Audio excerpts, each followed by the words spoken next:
I'm back again. Namali tayo dun sa first video natin. So, ito yung example natin.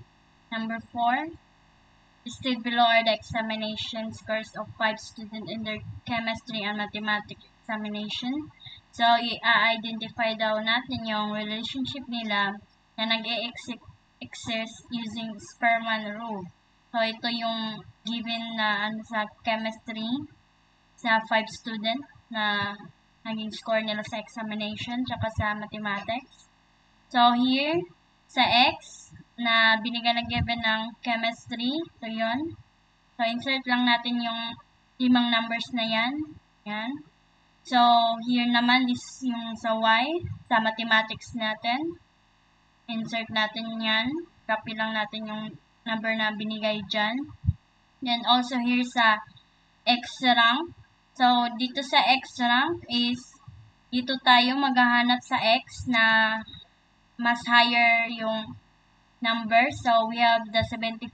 So, siya yung magiging rank 1. Sunod ng 75 is 71. So, 2 siya. Tapos, sunod is 62, 3. And also, the next is the 4. Rank is 56. Plus is 45.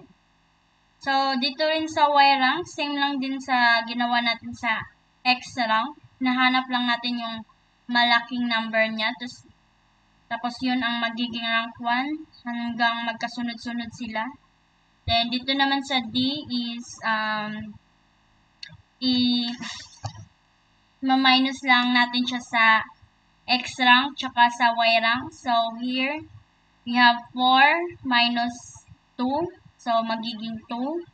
1 minus 1 is 0, 0. Yun din, 2 na naman. So, 3 minus 3 equals 0. Ito naman sa D square, yan guys. D yan dito. D square is, i-square lang natin yung 2. So, kung may scientific calculator kayo, type nyo lang yung 2 square. So, magiging 4 siya. So, yung 0, wala talaga. Hindi na siya ma-i-square. So, 0 na siya. Parehas lang din kanina. So, yun. So, paano natin nakuha yung sum na 8? So, dito sa dito, i-count mo lang, i-sum mo lang yung i-add mo lang yung i-add mo lang yung mga number dito kung meron man o wala. So, ang meron lang dito is 2 lang. So, 4 plus 4 equals 8. Kaya, yung sum natin is 8. Then, dito naman is, yung formula natin na gagamitin sa Spearman rule is the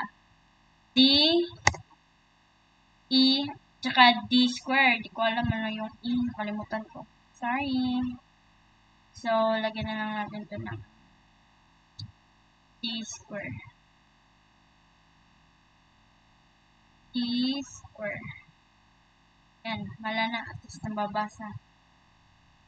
Then, dito sa row na sa row na naman is, copy lang yun natin yung 6. Diyan lagay. So, saan tayo nagkuha ng 8? So, dito sa dito. Diba yung sum niya is 8?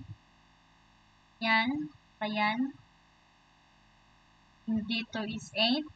So, over yung 5 is dito natin makikita sa X. Yung column niya.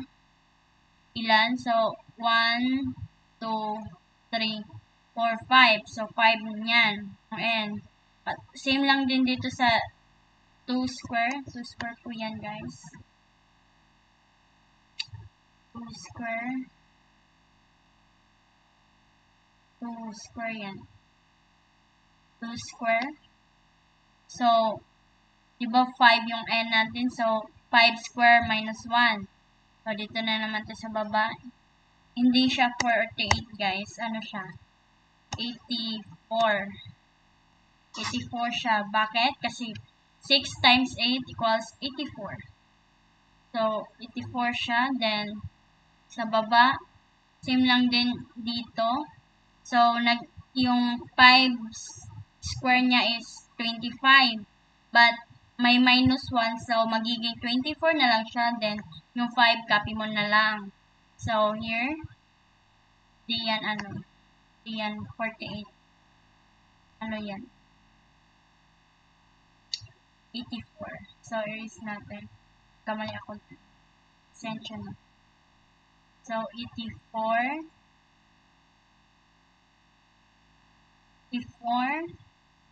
over 120. So, bakit siya naging 120? So, dito natin siya dito natin siya makukuha. So, 5 times 24 is 120. So, yung final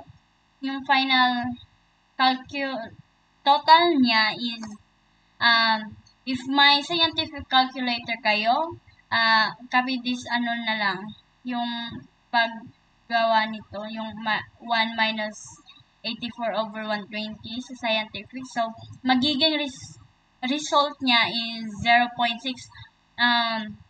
Hindi na siya natin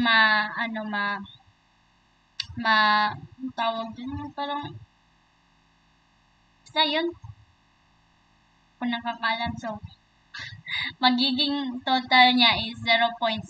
This is the final answer. I hope you gain